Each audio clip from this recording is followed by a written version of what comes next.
So Nintendo held their regular September Direct yesterday, and it was quite the emotional roller coaster, in my opinion. There was a lot of information thrown at us as usual, and I want to talk about some of the highlights.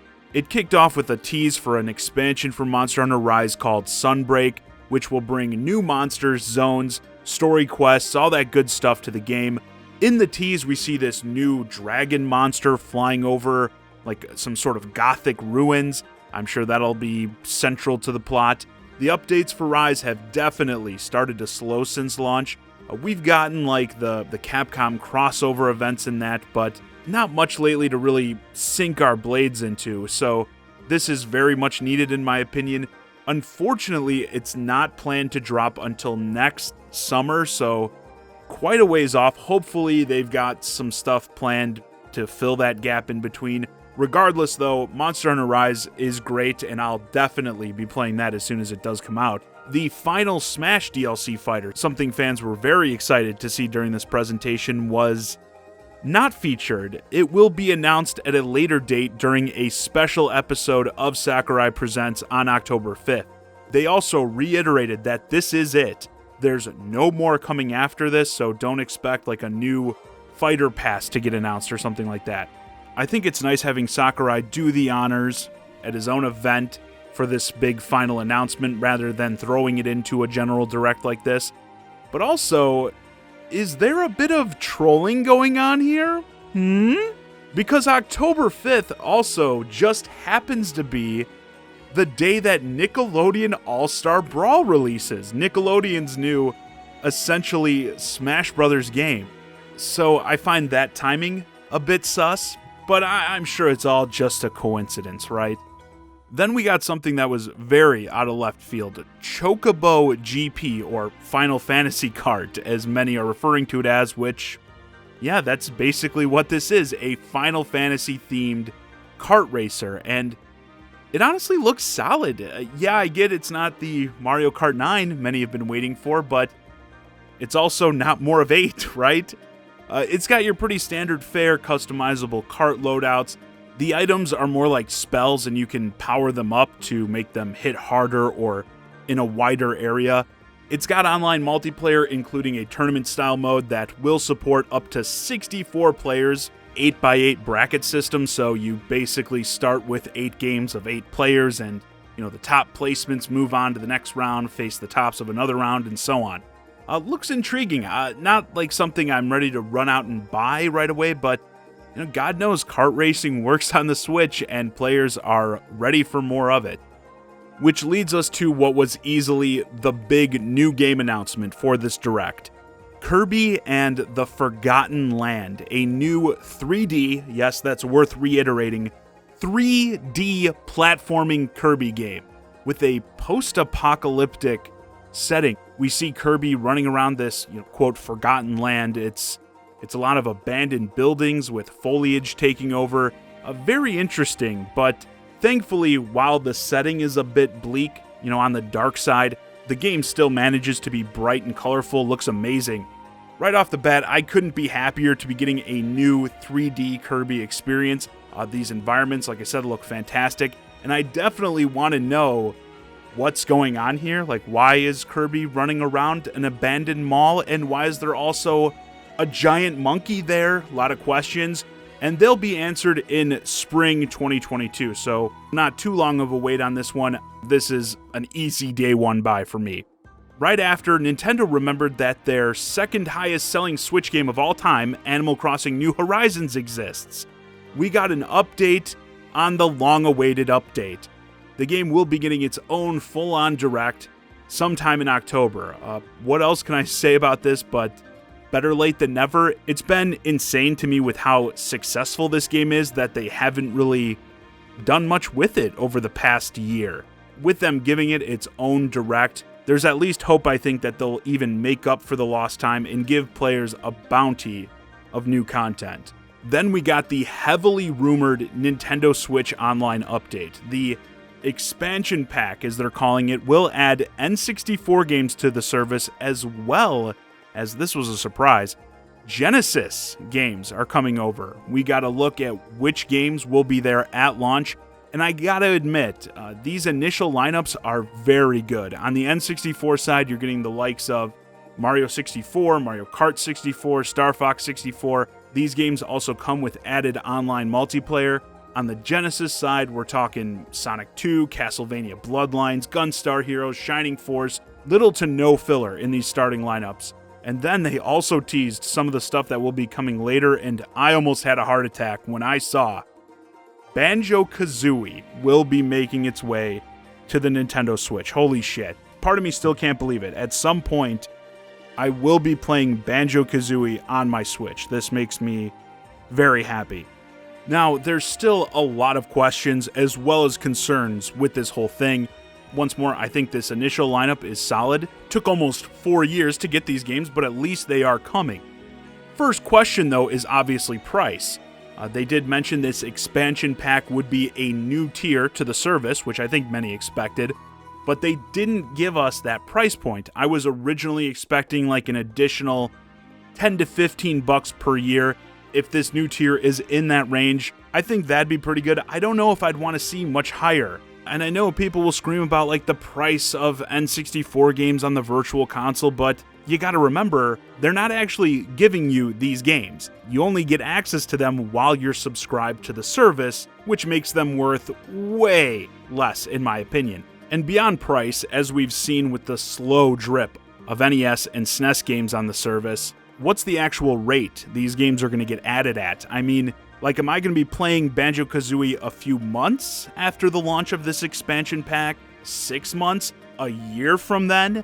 Like, while you're looking at these teased games, keep in mind, this could end up being all we get by the time Nintendo moves on to their next console, again at the rate we've seen games come out. So I'm still a bit pessimistic about this. Like I said, I think the starting lineups are solid, but I want to see, of course, that pricing and also what these rollouts end up actually looking like before I say, I'm impressed by this. I hope it turns out great, though. You all know this is an area I've been screaming about Nintendo failing in on the Switch from day one, so I'm glad to see something is happening, and I honestly would not have assumed before today that when Nintendo 64 games came over that I'd be getting the likes of Banjo-Kazooie, so there's definitely hope. Which brings us to something that I definitely have less hope in, and that's the Mario movie that announced some casting during this Direct. It was revealed that Chris Pratt will be the voice of Mario in the upcoming feature film. Now, I want to say I've got nothing against Chris Pratt. I like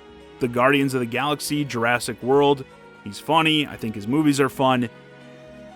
But I don't think this is a good choice. Let's start with the obvious. Charles Martinet, the actual voice of Mario, he's going to be included in the film in some way, but obviously he's not going to be the voice of Mario, even though he has portrayed the iconic character almost forever at this point. And I get, a lot of people are saying how it would be a bit much hearing his Mario voice doing like a long string of dialogue. I get that, but I'm sure he could tone it down. I'm not saying Mario has to sound exactly like he does in the Mario games. Not to mention, it's not like in the movie Mario's just going to be running around screaming, "Yeah! Woohoo! Yahoo!" for an hour and a half, okay? My main complaint here is not just that he's not the voice of Mario, it's that you can tell by this cast lineup that he was not even considered, that he didn't even have a chance, and that's what pisses me off. I mean, this casting clearly from the start was all about big shot Hollywood names, which begs the question, like, is Chris Pratt gonna try to do an accent or something for this? Or is it just gonna be Star-Lord? Star-Lord saying, "It's a me, Mario. Dance off, bro." I don't know. However I look at it, just feels like it's going to be bad. Looking at some of the other casting that was announced, and I don't want to spend too much time on this, but Charlie Day is going to play Luigi, and that is probably the best of these castings in my opinion, especially if they play more into the nervous, scaredy cat side of Luigi. I could actually see that being really funny. Also, with his inclusion, a lot of people went to the obvious. If you're going to have Charlie from It's Always Sunny, why not cast Danny DeVito as Mario, as the two already have such great chemistry from that show? And DeVito, I think, would have definitely been a solid fit, way more than Chris Pratt. I agree with the internet, that definitely seems like a missed opportunity. Who washed all the dishes? dishes today, huh? Nobody washes the dishes. We eat the food directly off the coffee table, and you know I cannot stand being married to you. Oh, you can't stand it? I'm gonna pull the plug. You're gonna flush our marriage down right the toilet? down the toilet. Flush it, big yes, boy! There we go. Flush it down the toilet, because I don't care! Then we got Jack Black as Bowser. This is kind of a wild card for me. Jack Black is certainly not somebody I would think of when I think Bowser's voice. You know, you want something certainly very deep and menacing. But with Jack Black, you know, also being like a singer and everything, maybe he's got something. Like he's going to do a voice that is suited for Bowser. I could see it at least being possible. Just as with Pratt, I don't want him just being Jack Black. That's for sure. I love you, dude. I love you too, Lance. We don't say it enough. We don't say it enough. No. And it's true. And it's not the drugs, buddy. And the last one I want to talk about is Seth Rogen as Donkey Kong. Because at this point, when they showed that picture, I'm like, they've got to be just fucking with us. Like, we're being pranked. Because, yeah, while I could see the others maybe doing something to try and fit the role, there's no chance with Seth Rogen. This guy plays one role, dumbass stoner, and that's it. That's why you can't name a single character he's played, because they're all just Seth Rogen. So I guarantee you that's what they'll be changing Donkey Kong's character into. He'll be, I would assume he'll actually feel more like Funky Kong, if anything. You know, be like, whoa, hey, Mario, chill out, man. To say the least, I'm not wowed by the casting, I'll put it nicely. But yeah, let's get back into the good stuff, the video games. Splatoon 3 got another trailer showing off some of the new special weapons. There was this ball mech thing that looked pretty cool. Also, like Mr. Fantastic stretch arm ability where you can grip and pull yourself over. They also teased some of the story details. Game looks great. Still coming in 2022. They didn't narrow it down any more than that. Then there was the big one more thing to close this out. She lives after being teased by Reggie back at the Game Awards in 2017. Doesn't that feel like a lifetime ago? Like, remember when Reggie was president? We finally got a new trailer for Bayonetta 3. Started off with a Astral Chain Easter egg. A lot of people thought it actually may be Astral Chain 2 at first, which I think would have been hilarious with how long it's been without a Bayonetta update, just to be like, oh, Astral Chain 2. But no, everyone's favorite witch is back and sporting a new look. Or is it her old look? We got to look at some of the fast-paced action gameplay, as well as highlighting her new Demon Masquerade ability, as the Nintendo Twitter says, quote, to channel the power of demons and engage in larger-than-life action.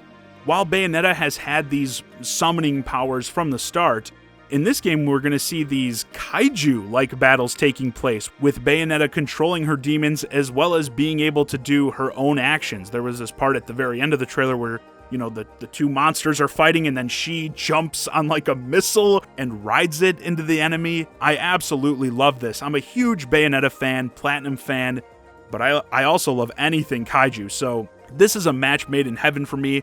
And with a staple of Platinum games always being over-the-top action, I think throwing these kaiju fights in there, making things much larger scale, is a good fit. And I'd also go as far to say, because I've seen a little bit of hate on this trailer on social media, people complaining about it not looking visually like much of an upgrade off of Bayonetta 2, which, even right off the bat, I think Bayonetta 2 still looks great, so that doesn't bother me too much. But I think part of the focus needs to be on this new heightened level of scale. Like, while actual graphics may not have been changed much, the amount of actual shit happening on screen seems to be nuts. So if you're in that camp, that would be my counter-argument to you. Of course, can't wait to finally get my hands on Bayonetta once more in 2022, which is a date we heard a lot of in this Direct. Again, 2022. Real quick, if you couldn't tell, I thought this was a fantastic Nintendo Direct. But yeah, 2022, I think, is shaping to be perhaps the best year for the Nintendo Switch. I think it will likely stomp everything that's come before it. I mean, think about it. In this Direct, we saw Kirby and the Forgotten Land, Splatoon 3, and Bayonetta 3, all 2022 games. We also have Pokemon Legends Arceus kicking the year off in January, and we also know Breath of the Wild 2 is going to release in 2022. Right now, it's only September of 2021, and 2022 is already looking packed with mega releases. Just as things stand now, if none of these games got delayed into 2023, I think we've got a contender for the system's best year, and surely there's more announcements to come. I've been saying it a lot this year, and it's certainly going to persist into the next. This is really an awesome time to be a Nintendo fan. Anyway, with that, this video's a wrap. Let me know your thoughts on the latest Nintendo Direct in the comments. What were the highlights for you? What do you think about that Mario movie casting? As always, I'm the Shy Guy, Johnny Zakari, and thanks for watching.